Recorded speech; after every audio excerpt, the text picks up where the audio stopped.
Assalamu alaikum everyone. So finally the wait is over. We have with us Mr. Ayman Khan, top scorer from Mission E. He got 672 marks out of 720. और ये celebration का night है, ये रात जो है belong करता है मिस्टर आयमान को। तो मैं बिना कुछ कहे आयमान को डायरेक्टली माइक हाथ में थमा के पूछना चाहता हूँ कि मिस्टर आयमान कैसा लग रहा है आपको? हाउ इज द जोश? अस्सलाम वालेकुम। सबसे पहले तो मैं शुक्र करना चाहता हूँ अल्लाह ताला का, जिसने इस शर्फ़ के लिए मुझे बख्शा, और उसके बाद मेरे वालिदैन का, बाबा का, मम्मी का, और उसके बाद मेरी टीचर्स का जो आज मेरे साथ हैं, मेरे जो मेन गुरु हैं और जिनने मेरे को मतलब इस पूरी प्रिपरेशन में मेन डायरेक्शन दी। तो मैं यही कहना चाहूँगा कि सबको थैंक्स है, जो मेरे को जितने पिछले टीचर्स हैं, जो ये अभी के मेरे टीचर्स हैं, इनने मेरे को बहुत ज़्यादा हेल्प किया है। जिस तरीके से मतलब आपको हम बताते हैं कि आपको ट्यूशन में ज़रूरत पड़ती है, आपको मटेरियल की, आपको टेस्ट्स की, इनका सब कुछ कोइंसाइज था। इनकी डीपीपी जो थी वो काफ़ी अच्छी थी, और जितना कि आपको ज़रूरत होता है, कुछ जंक नहीं था, कुछ बाहर का नहीं था, एकदम क्रिस्प था। और वही था, वो सब चीज़ें थी जो आपको हेल्प करती, क्योंकि आपको एक्स्ट्रा नहीं पढ़ना है ना। क्योंकि जैसे कि हमारे टीचर्स ही बोलते हैं कि नीड इज़ नॉट मतलब आप कितना पढ़ते हो, कितना ज़्यादा पढ़ते हो, ये क्या है कि आपको कितना पता है कि कितना छोड़ना है, कितना नहीं पढ़ना है। ठीक है, तो उस तरीके से स्मार्ट स्टडी करा के इन्हें काफ़ी ज़्यादा हेल्प कराई। और आज मैं बासित सर को बहुत ज़्यादा थैंक्स करना चाहता हूँ, जाहिद सर को बहुत ज़्यादा थैंक्स करना चाहता हूँ। इन्हें मेरे को बहुत ज़्यादा हेल्प की, whenever I had a doubt, इन्हें बहुत ज़्यादा हेल्प की है। हामिद सर को बहुत ज़्यादा मैं हेल्प करना चाहता हूँ। इन्हें मेरे को स्टार्टिंग से बहुत अच्छी काउंसलिंग की है, मैं आपको क्या बताऊँ। और जिस तरीके से ये आपको एक स्टडी के पाथ के साथ लेते लेते आपको एक रिलीजियस पाथ के साथ भी आपको बहुत अच्छी तरीके से गाइडेंस देते हैं, तो वो बहुत ज़्यादा हेल्प करता है आपको। और बस मैं यही कहना चाहूँगा, और thanks to all. So Ayman, 672 is not क्या मैं बताऊं, ये बहुत एक ड्रीम है बहुत सारे बच्चों के लिए। वहाँ तक जाना एक छोटा स्कोर नहीं है, काफ़ी एक बड़ा अचीवमेंट हम इसको कह सकते हैं। Are you satisfied with the score yourself? Were you expecting higher, lower? What were your expectations?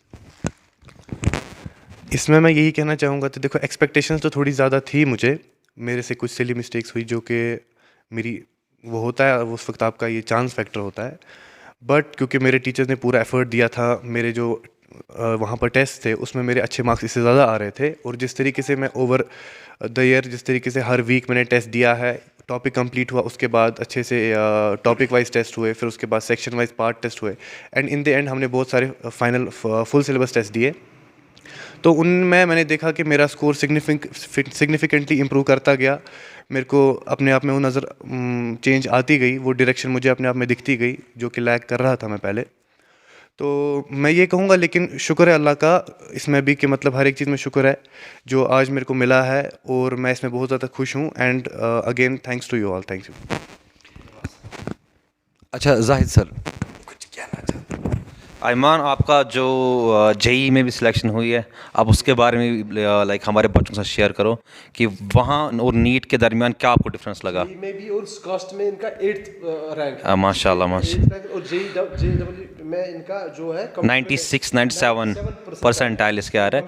तो जेई और जो नीट है, इनकी जो प्रिपरेशन है, क्या ये डिफरेंट है, क्या ये सेम है? प्रिपरेशन में क्या डिफरेंस रहती है इन दो में? मैं अपने हिसाब से यही कहूँगा कि फ़र्स्ट ऑफ़ ऑल इसमें डिफरेंस तो है, क्योंकि आपको जो नीट है वो एक अलग सेट ऑफ क्वेश्चंस मांगता है, और जेई जो है वो एक अलग सेट ऑफ क्वेश्चंस मांगता है। सिलेबस सेम है, बट जिस तरीके से मतलब मैंने जाहिद सर से पूछा है, मैंने बासित सर से पूछा है, तो उनने मुझे यही बताया कि आपको अगर जेई देना है तो आप इस तरीके से क्वेश्चन बैंक एक मुझे दिया था उनने, तो ये सॉल्व करो। अगर आपको नीट देना है तो ये वाला है।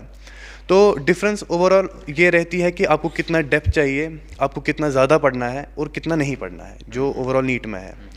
लेकिन जेई में क्या है ना, आपको काफ़ी ज़्यादा अंदर तक जाना पड़ता है, एनसीईआरटी के थोड़ा बियॉन्ड आपको जाना पड़ता है।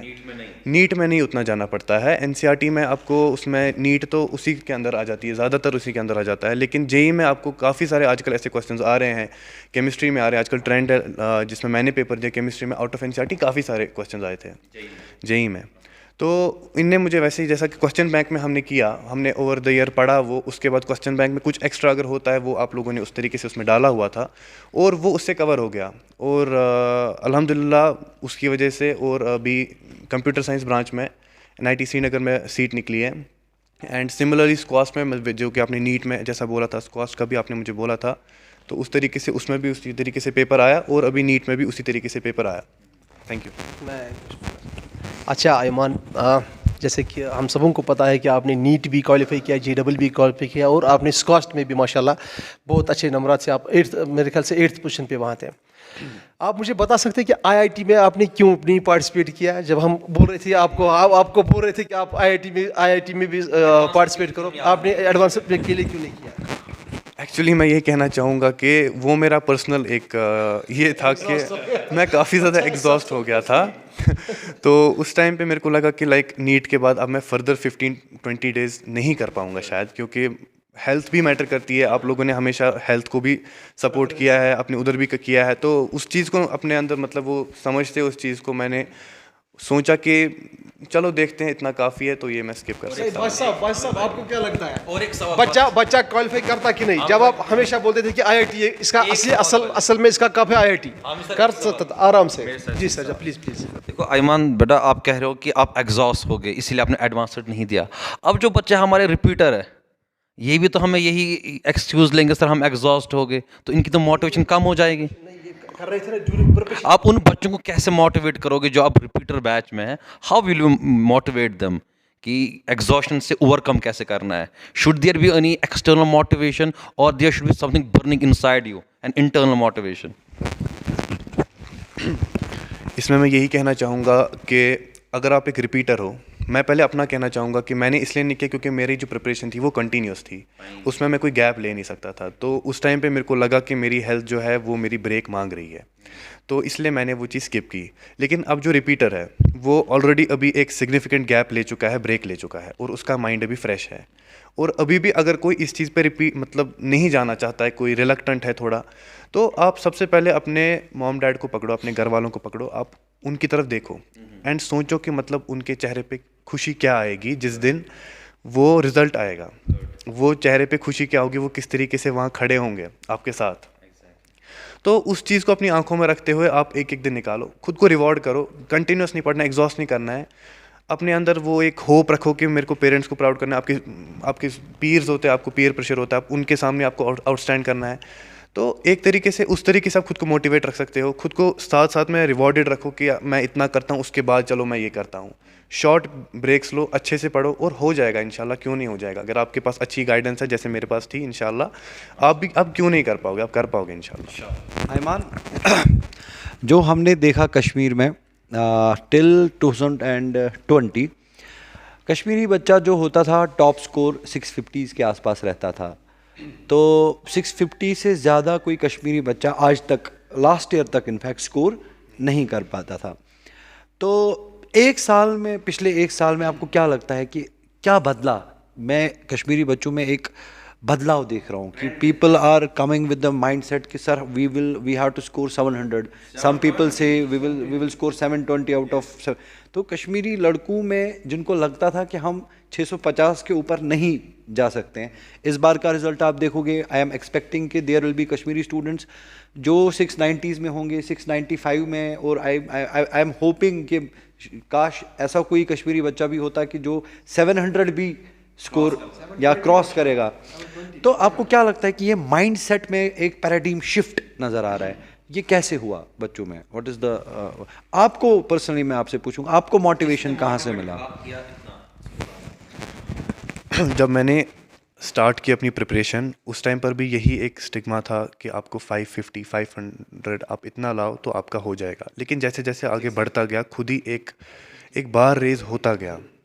ये मेरे को क्या लगता है, सबसे पहले तो एक चीज़ ये भी है कि 2020 में ही ये इंस्टीट्यूट भी लॉन्च हुआ, एंड इधर पर भी काफ़ी सारे मेरे को लगता है इस साल भी काफ़ी सारे सिलेक्शंस, इस साल से ओवर 100 सिलेक्शंस आ रहे हैं इधर।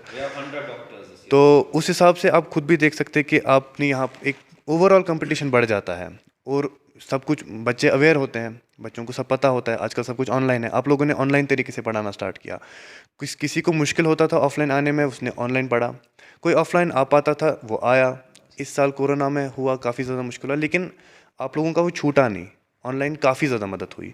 तो जो एक शिफ्ट हुआ फ्रॉम ऑफलाइन टू ऑनलाइन, इसने एक बार बहुत ज़्यादा रेज किया पिछले इसमें। जो मैं मेजर कंट्रीब्यूशन देना चाहूँगा वो इसी को देना चाहूँगा कि जो ऑफलाइन टू ऑनलाइन शिफ्ट हुआ, इसमें बहुत ज़्यादा चेंज आई और बच्चे जो है वो अब घर से पढ़ के कर रहे हैं, उनको ज़्यादा बाहर जाने की ज़रूरत नहीं पड़ रही है और घर पे ही सब स्टडी मटेरियल मिल रहा है, टेस्ट ऑनलाइन हो रहे हैं, तो उधरी पर कोई टाइम वेस्टेज हो नहीं रही ना।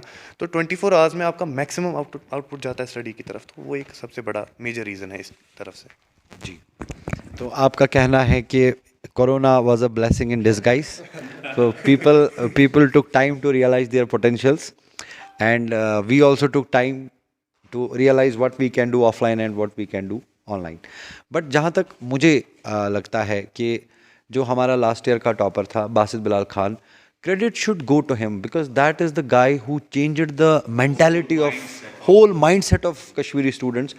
Because जब उसने पढ़ा उसके टाइम पे तो ऑनलाइन तो था नहीं, उसने ऑफलाइन ही पढ़ा क्योंकि कोरोना का इतना ज़्यादा इम्पैक्ट उसकी एजुकेशन पे नहीं था। तो मुझे लगता है कि अब आप उसको किस नज़रिए से देखते हो कि जो उसने स्कोर किया 695, he created a history that time and it was a score which was achieved first time in the history by a Kashmiri student. He was just short of 4 or 5 questions to be the national topper. What do you feel? What is his role in inspiring the students, and what do you want to say about it? जो ही last year का वो result आया और बासित भैया थे वो इस तरीके से टॉप किया उनने, तो वो एक उनका एक फेस वैल्यू बना। जिस तरीके से उनका भी एक बहुत ज़्यादा इम्पोर्टेंट रोल है क्योंकि बच्चों ने उनको देखा, मैंने उनको देखा। जब उनको देखा तो समझ आया कि नहीं मतलब पॉसिबल है इतना स्कोर करना और हो चुका है एक बार, मतलब records are meant to be broken. उनने वो तोड़ दिया और उसके बाद समझ काफ़ी ज़्यादा आ गया कि नहीं हो सकता है। एक धूल थी कि वहाँ नहीं जा सकता कश्मीरी बच्चा, मगर जब वो हट गई ना तो सबको दिखाई दिया कि वहाँ उसके नीचे था क्या। और कितना ज़्यादा मतलब कितने सारे स्टूडेंट्स हैं जिनने उनको फॉलो किया, बहुत सारे थे इंक्लूडिंग मी। उनने जिस तरीके से बोला और मैं मतलब खुद को खुश नसीब समझता हूँ कि सेम सेट ऑफ टीचर्स मुझे भी मिले, तो उस हिसाब से उनको फॉलो किया, उनका वो फेस वैल्यू समझा कि वो जो है वो आज किस तरीके से है, क्यों है, जहाँ पर वो हैं उनके पीछे मकसद वो कहाँ से आए, उनने किस तरीके से अपना गोल अचीव किया और क्या सेट किया था, उनने वो शेयर किया हमारे साथ। उनने अच्छे तरीके से बोला, वो बार सेट किया हमारे लिए और हमारे को भी एक क्या बोल सकते हैं कि एक फायर अंदर आ गई हमको कि नहीं हम भी करेंगे, हमें करना है। उनने किया, हम भी करेंगे। 695 हम 700 करेंगे, उनने उस तरीके से कहा, तो हमें भी लगा कि नहीं मतलब 695 नहीं 700 करना है, हमें मेहनत करनी है, हमें बहुत ज़्यादा मेहनत करनी है।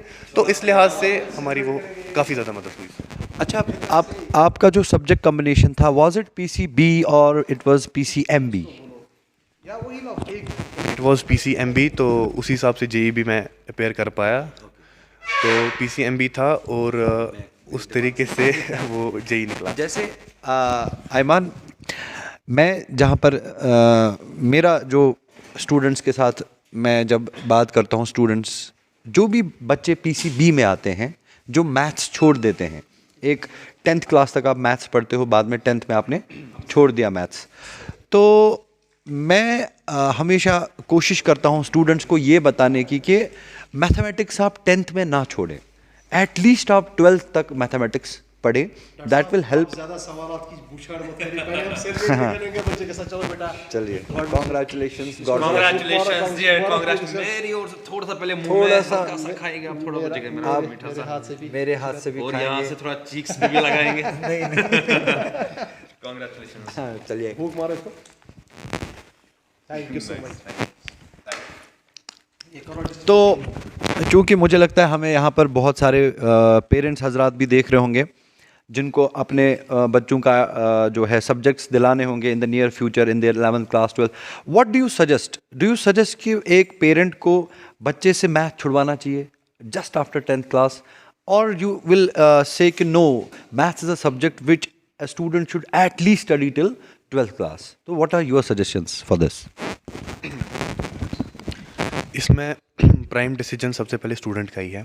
अगर if he is good in maths, अगर आपको 10th तक लग रहा है आपने अच्छा किया है मैथ में, या फिर आपको लग रहा है कि आप लाइक 70-80 के अराउंड भी हो और आपको पसंद है maths, if you love it, you should go for it. आपको डॉक्टर ही क्यों ना बनना हो, but you should go for it. जैसे मैंने किया, आई हैड दिस एम कि मुझे डॉक्टर बनना है, मुझे MBBS करना है, बट एक चीज़ था, आई लव्ड मैथ्स, और इस तरीके से मैंने नहीं छोड़ा मैथ्स, मुझे कंटिन्यू करना था। उसके बाद अब अगर कोई बच्चा है जिसको मैथ्स के तरफ से लाइक थोड़ी एलर्जी है मैथ्स से, काफ़ी सारे ऐसे स्टूडेंट्स भी हैं, उस तरीके से मैं यही कहना चाहूँगा कि आप अपना बेसिक मैथ्स हमेशा साथ रखो। जिस तरीके से आप ही ने पढ़ाया हमको, आपने हमको बेसिक मैथ्स फिजिक्स का जितना भी ज़रूरी था वो आपने पढ़ाया। 12th में या 11th में जो भी बच्चा मतलब 10th पढ़ता है मैथ्स और जो इसमें ज़रूरत होता है फिज़िक्स में, वो आपने उस तरीके से हमको समझाया कि ताकि एक 10th का बच्चा भी समझ सके। तो वो एक नीड नहीं पड़ी कि मैं अपना एक्सटर्नल मैथ भी यूज़ करूँ, ठीक है, जो मैंने पढ़ा था। जितना बेसिक मैथ्स आपने पढ़ा है वो ज़रूरी है, वो काफ़ी अच्छी तरीके से आपने समझाया। बट इतना मैं ज़रूर कहूँगा कि अगर आपको मैथ्स पसंद है, शुड गो फॉर इट, आपको छोड़ना नहीं चाहिए, भले ही आपको डॉक्टर बनना हो। मेरा एक ही क्वेश्चन है सर, मैं आपसे पूछना चाहता हूँ कि कोई बच्चा है वो आपको देख के इंस्पायर हो गया, या कोई बच्चा है जिसने 690 स्कोर किया, 695 स्कोर किया, 700 स्कोर किया, तो आपको क्या लगता है कि if some there is a student he wants to score 720 out of 720, can he score this without mathematics? That's my question. Yes he can, but उसको जितना फिज़िक्स में और केमिस्ट्री में ज़रूरत है उतना उसको करना पड़ेगा, आपको उतना आउटपुट देना पड़ेगा अपने में, क्योंकि फ़िज़िक्स और केमिस्ट्री 11th-12th का आपको एक बेसिक तो आपको मांगता है वो मैथ्स का, और थोड़ा थोड़ा तो आपको 11th-12th का जो मैथ्स है उसमें भी मांगता है। चलो आप ट्रिगो ले लो, जो भी बच्चा, अगर मुझे कोई देख रहा है आप समझ सकते होगे। तो उस तरीके से आपको बेसिक मैथ्स को हमेशा अपने साथ रखना है, आपको मैथ्स को कभी साइड लाइन नहीं करना है, क्योंकि वरना आपकी कैलकुलेशन वीक हो जाएंगी। आप फिज़िक्स को समझ पाओगे मगर आप उसको इन इक्वेशन फ्रेम नहीं कर पाओगे। आप एक फिज़िक्स को एज थ्योरी ही देखते रह जाओगे, केमिस्ट्री को एक थ्योरी देखते रह जाओगे। That's what I wanted to hear actually. या तो मैं यहाँ पर अपने सारे बच्चों को ये बात जहन में डालना चाहता हूँ कि आयमान का ये कहना है कि इवन इफ़ आप मैथ्स को एज अ सब्जेक्ट ना लो, आप PCB कॉम्बिनेशन लो, लेकिन आप लोगों को मैथ्स हमेशा पढ़ते रहना है। मैथ्स को आप एज अ सब्जेक्ट छोड़ो, लेकिन फोकस मैथ्स से हटाना नहीं है, क्योंकि जब तक आपका मैथमेटिक्स अच्छा नहीं है, आपका फिज़िक्स कभी भी अच्छा नहीं हो सकता। तो I will suggest my students who are watching me कि try to develop an interest towards mathematics, try to study mathematics, and it will make your physics and chemistry, both of the subjects, strong. Ayman के साथ साथ जो हमारे बाकी toppers है, जिसमें नदीम है, नदीम बेटा है, तजमुल है, तैमूर है, there are many other toppers, Rabia है, बहुत सारे बच्चे हैं, एंड इंशाल्लाह we are expecting about 100 selections, 100 doctors this year. I congratulate all of you, mission E की तरफ से आप सबको मुबारक हो। You made us proud. इंशाल्लाह आपके साथ भी इंटरव्यू करेंगे, आपको भी यहाँ पे लाएंगे। एंड बस आयमान से एक लास्ट सवाल प्लीज़। सवाल यह है कि आयमान, अभी जो रिपीटर बच्चे जिनके साथ मैं भी इंटरेक्ट कर रहा हूँ, उनका बस एक सवाल है, जो ये पीर प्रेशर रहता है ना इन पे, यानी द पेरेंट्स कंपेयर, तेरा जो एक बैचमेट है, ये क्लासमेट, ये सिलेक्ट, आप क्यों सिलेक्ट होगे, उन पेरेंट्स को क्या आप नसीहत करते हो, क्या मैसेज भेजते हो, और उन बच्चों को क्या आप मैसेज भेजते हो जो वैसे पेरेंट जिनको ज़्यादा पीर प्रेशर डालते हैं? ये ज़रूरी है।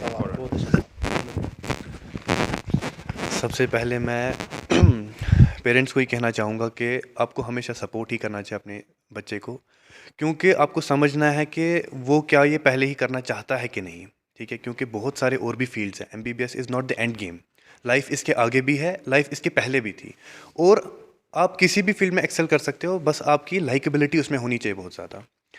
तो आपको पहले पूछना अपने बच्चे को, और खुश मिजाजी से पूछना है कि आपको करना क्या, आप करना चाहते हो। अगर उसको करना है, यू शुड सपोर्ट हिम और हर, क्योंकि अगर आप उसको सपोर्ट करोगे वो खुश हो जाएगा, क्योंकि वो एक एनर्जी आती है इंसान में। जब आप सुबह उठते हो, आपको रोज़ एक ही चीज़ करनी पड़ती है, आपको बोलता है, आपको रिवाइज़ करना पड़ता है, तो इंसान को जो कीप गोइंग रखता है, जो मैंने आपको स्टार्टिंग में बोला कि इंसान को, मेरे केस में भी ये रहा कि मैंने अपने पेरेंट्स से बहुत ज़्यादा मोटिवेशन ली है कि मैं वो स्माइल अपने सामने देखता था कि वो दिन कौन सा होगा जब वो होगा। तो आप वो स्माइल उनको दिखाइए कि मतलब अभी भी है, खाली उसी दिन नहीं आएगी, अभी भी है। आप कोशिश कर रहे हो, आप हर दिन कोशिश कर रहे हो, आप अपना 100% दे रहे हो, आप करो। हर एक सेम नहीं होता है, आप उसको चांस दो। कोई रिपीटर में आ रहा है, अभी नहीं हो रहा है उसका, मैं यही कहूँगा आपको कि उसको अच्छे से करना है, उसको सपोर्ट करना है पेरेंट्स को, उसको ज़्यादा बोलना नहीं कि मतलब उसका हो गया अभी आपका नहीं हुआ, बोलना है कोई बात नहीं, आप कर लोगे। टिपिकल कश्मीरी क्या होता है पेरेंट, वो ज़्यादा एक्सपेक्ट करता है, टिपिकल कश्मीरी पेरेंट वो ज़्यादा बच्चे से एक्सपेक्ट करता है। चलो अगर हम अब पेरेंट्स को चेंज ना कर पाएँ, बिकॉज हम मैसेज वैसे कन्विंस उनको नहीं कर सकते कि we can change the parents, अब बच्चे को कैसे आप ये बोल रहे हो कि बच्चा उस प्रेशर को कैसे हैंडल करे and go along with the studies, वो इंपॉर्टेंट चीज़ है। सबसे पहले उस बच्चे को रिटेलिएट नहीं करना चाहिए अपने पेरेंट्स को, ही शुड लिसन, उसको चुप रहना है, सुना ठीक है, अब उसको समझ आ गया कि मेरे पेरेंट्स को कुछ मुझसे एक्सपेक्टेशन है, चलो ही कैन डू दिस, कोई भी कर सकता है, ऐसा नहीं है ना, मतलब मैं आपको कह रहा हूँ 672 ऐसा भी आपको एक ही को फॉलो नहीं करना है, बहुत सारे और टॉपर्स हैं मेरे साथ यहाँ पर, कितने सारे भाई बहन हैं जो और मेरे साथ कर चुके हैं, आपको उन सबको देखना, उनकी सिलेक्शन हो रही है, आप देखो कि एक बहुत, आप देखो उन सब ने क्या किया, और आप फिर देखो कि आपकी मेंटालिटी उसमें कहाँ मैच करती है। आप प्योरली किसी को फॉलो जब करोगे, एक बंच को करोगे, किसी इंस्टीट्यूशन को करोगे, आपको फिर आपका नेचुरल इंस्टिंक्ट खुद बोलेगा कि आप कहाँ पर लाइक करते हो, आपको किस तरीके से जाना है, ठीक है। तो और मैं ये कहना चाहूँगा कि खुद को इस तरीके से रखो, आप ऐसे कंपटीशन में स्टैंड करो, आप समझो कि मेरा टारगेट ये है, मुझे लाने हैं, मुझे 700 लाने हैं, मुझे 690 लाने हैं, ठीक है। आप छोड़ दो ना, मतलब वहाँ पर कंपटीशन कितना है, वहाँ पर कितना, वहाँ पर क्या है, आप सोचो, आपको खुद के साथ कंपटीशन है, आपको 690 700 लाने, 720 लाने हैं, बस ख़त्म सारा कंपटीशन। आप देख रहे हो कि वहाँ खाली आप बचे हो ना, आपके सामने किताब है और आप हो, दैट्स इट। आप टेस्ट दे रहे हो, आप सोचो मुझे, अब छोड़ दो ना, एक सेकंड के लिए कट शॉट कर दो, वहाँ कोई और एग्जिस्ट नहीं करता इस दुनिया में, खाली आप हो, यस, क्योंकि ख़त्म सारा कंपटीशन आपके दिमाग में ख़त्म। आपको टाइम लगेगा थोड़ा इसमें सोचने में, बट जैसे जैसे आप करते जाओगे ना, आप देखोगे आपका स्कोर भी बूस्ट होगा, आप एकेडमिकली भी अच्छे कर रहे हो, आपके पेरेंट्स भी खुश होंगे, आपके ओवरऑल एक एटीट्यूड में अच्छा बिहेवियर चेंज आएगा। One last question to Ayman. Bas last question.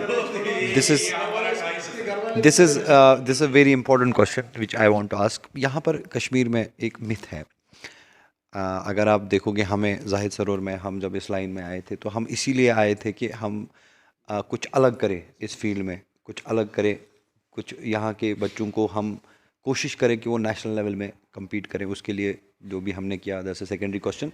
मैं आपसे ये पूछना चाहता हूँ कि अक्सर जो एक टिपिकल कश्मीरी पेरेंट होता है, या मैं एज अ पेरेंट हूँ, एज अ कश्मीरी, मुझे लगता है कि कश्मीरी स्टूडेंट एक बाहर के बच्चे के साथ compete नहीं कर पाएगा, पता नहीं क्यों। जैसे बाहर का कोई बच्चा है वो 700 लाता है, 700, ऑल्दो इट्स गुड, बट आपको क्या, आपका व्यू पॉइंट क्या है कि एक कश्मीरी क्या बाहर के बच्चे के साथ compete कर सकता है? What are the additional things which we have to give? Do you feel कि वहाँ पर कुछ अलग होता है जो यहाँ पर नहीं होता है बच्चों के साथ? क्या आपको लगता है कि कहाँ पर थोड़ा बहुत, जैसे अभी हम देखेंगे अगर कश्मीर में कोई टॉपर हुआ, जैसे हमारा टॉपर था या किसी का भी टॉपर होगा कश्मीरी बच्चा, नेशनल टॉपर और कश्मीरी टॉपर में it will be a difference of 4 questions, not more than that. तो अभी मुझे लगता है कि कश्मीरी स्टूडेंट्स धीरे धीरे वहाँ पहुँच रहे हैं इंशाल्लाह, और in the near future you will see कि कश्मीरी बच्चा नेशनल टॉपर होगा, and I have that gut feeling कि ऐसा होगा। एंड 3-4-5 क्वेश्चंस का फ़र्क रह रहा है। तो what do you feel we need to put as mentors, we need to put more efforts, or a student needs to put more efforts? Where do you feel is the gap, if there is any gap?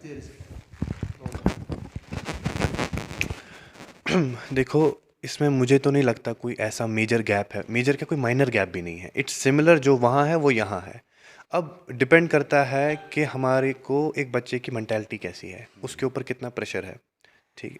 क्योंकि वहाँ पर ऐसे बहुत ज़्यादा होते हैं ना, आप देखोगे कि ऐसे स्टूडेंट्स होते हैं जो टोटली कट ऑफ रह जाते हैं बहुतों से, उनके पास फ़ोन नहीं होता है, उनका कोई फ्रेंड नहीं होता है, वो एग्जैक्टली टोटली आइसोलेटेड हो जाते हैं कहीं पर। यहाँ पर इंसान अपने एक, मतलब मेरे जो भी भाई बहन जितने भी सुन रहे होंगे मेरे को, आपको एक काम करनी है कि आपको अपने आप को आइसोलेट करना सीखना है, आपको खुद को हाँ करना पड़ेगा, क्योंकि वरना आप कुछ कर नहीं पाओगे। आपको खुद को अकेला समझना है कि इस दुनिया में और कोई है ही नहीं, एग्जिस्ट ही नहीं करता है। Only your teachers and parents. बस टीचर्स है, पेरेंट्स है, वो आपको जो फीड कर रहे हैं आप समझो उस बात को, क्योंकि वो जो बोल रहे हैं आपको वो ज़रूरत आएगा, और जो भी वो बोल रहे हैं, चाहे वो आपको निकलते वक्त दरवाजे पे कुछ बोल रहे हैं या क्लास में बोल रहे हैं, वो दोनों चीज़ें इक्वली इंपॉर्टेंट है। कभी तो जो दरवाजे पे बोल रहे हैं ना, वो ज़्यादा इंपॉर्टेंट हो जाता है, क्योंकि वो आपको कुछ आउट ऑफ द बुक देने की कोशिश कर रहे हैं। वो ही डायरेक्शन है, क्योंकि मटीरियल आपके पास है, उसके पास भी वही एनसीईआरटी है, मेरे पास भी वही एनसीईआरटी है, और हमें पता है कि एनसीईआरटी बेस्ड पेपर होता है। तो बात है टेम्परामेंट की, एग्ज़ाम टेम्परामेंट की। वो एग्ज़ाम टेम्परामेंट बच्चे को डेवलप करना है, आपको टेस्ट देने हैं। अगर मैं कहूँगा कहीं पर लैक रह रहा है कोई, वो 2 या 3 टेस्ट की होगी, उसने 3 मॉक टेस्ट ज़्यादा दिए होंगे, इसने 3 मॉक टेस्ट कम दिए होंगे। ये मतलब ये माइनर डिफरेंस है, कहीं ये भी नहीं होगी। बट मैं अगर कुछ पॉइंट आउट करना चाहूँगा, मैं यही करना चाहूँगा, क्योंकि मॉक टेस्ट ही आपको बहुत ज़्यादा हेल्प करते हैं। मैंने भी बहुत सारे मॉक टेस्ट दिए, आप लोगों ने बहुत सारे मॉक टेस्ट करवाए हमको। तो इस तरीके से ये मॉक टेस्ट मेरे हिसाब से मेजर चीज़ रहती है जो आपको एक प्रिपरेशन में काम आती है। Thank you so much. तो मैं और एक चीज़ में ऐड करना चाहता हूँ, जो ये भी बोल रहे थे, बासित सर भी बोल रहे थे कि नेशनल लेवल पे जो बच्चे होते हैं, उसमें सर एक और फैक्टर है जो साइकोलॉजिकल भी है और मैथमेटिकल भी है। No, quantity breeds quality. जितना आपका सैम्पल साइज़ बड़ा होगा, उस सैम्पल साइज़ में से आपको ज़्यादा साइंटिस्ट्स भी निकलेंगे और खराबाती लोग भी निकलेंगे, तो टॉपर्स भी वहीं से निकलेंगे ज़्यादा। आप समझ गए मेरी बात? ये तो इसमें कोई ये नहीं है। बहरहाल इंशाल्लाह ताला हम उस कतार पे आ गए हैं। अब कश्मीरी स्टूडेंट्स भी उस मेरे को सबसे अच्छी बात जो जिगर की लगी ना, सबसे अच्छी बात कि एंट्रेंस में जो ये एंट्रेंस का ये बी सेल्फिश, जो यहाँ पे जितना सेल्फिश रहेगा ना इन 3 साल, वो सक्सेसफुल है ना। अगर फ्रेंड्स है, मुझे फ्रेंड का कॉल है, गेस नाराज, गो खत्म, इज अ डिस्ट्रैक्शन। तो मैं चाहता हूं कि मैं सबसे पहले मैं सबों को मुबारकबाद देना चाहता हूं, जितने भी टॉपर्स हमारे यहाँ इस वैली में हैं, चाहे वो 695 अटेन किया है, 690 अटेन किया है, 692 अटेन किया है, 685 अटेन किया है, 672 अटेन किया है, या 665 भी अटेन किया है। It's a very good score. I congratulate all of you toppers, all of जो हमारे इंक्लूडिंग हमारा टॉपर है, सबों को मैं कंग्रेचुलेट करता हूँ। और उन सभी बच्चों को मैं कंग्रेचुलेट करता हूँ जिन सबों ने क्वालिफाई किया नीट और JEE या बाकी जो भी एंट्रेंस एग्जामिनेशंस है। और उनको भी मैं, उन बच्चों को जो इस साल क्रैक नहीं कर पाए, उनको मैं ये हौसला अफजाई के लिए एक चीज़ बताऊंगा, failure is the first step of success. ये याद रखना हमेशा, first step of the success. जो कोई फेल नहीं होता है वो ज़िंदगी में कभी कामयाब नहीं होता है बेटा। फेल होना है कामयाब बनने के लिए, और ये बात याद रखो, आप हौसला रखो। आप आज उस वक्त उस जगह पर हो, आप फेल हो, दूसरी साल आप इंशाल्लाह इस सीट पे बैठे होंगे और हम आपसे यही इंटरव्यू कर देंगे। Thank you so much, thanks a lot viewers. शुक्रिया। अब वासित सर भी कुछ पूछना चाहते हैं? वंस अगेन मैं कॉन्ग्रेचुलेट करना चाहता हूँ आयमान को, जिसने नीट भी क्वालिफाई किया, JEE भी क्वालिफाई किया और स्कॉस्ट एग्ज़ाम भी क्वालिफाई किया। और मैं सारे अपने व्यूवर्स को, बच्चों को स्पेशली ये बोलना चाहता हूँ कि इस सारे डिस्कशन में बस एक ही बात है जो आयमान ने कहा कि you have to be very determined, you have to set your goal, be selfish, isolate yourself. और सबसे इम्पोर्टेंट बात जो मुझे आयमान का अच्छा लगा कि फ़ोन से कट ऑफ, फ़ोन आपके पास नहीं होना चाहिए। At least social media is a biggest distraction जो आजकल के बच्चों में पाया गया है। सोशल मीडिया से दूर रहिए, लाइफ बनाइए। Thank you so much. अस्सलाम वालेकुम।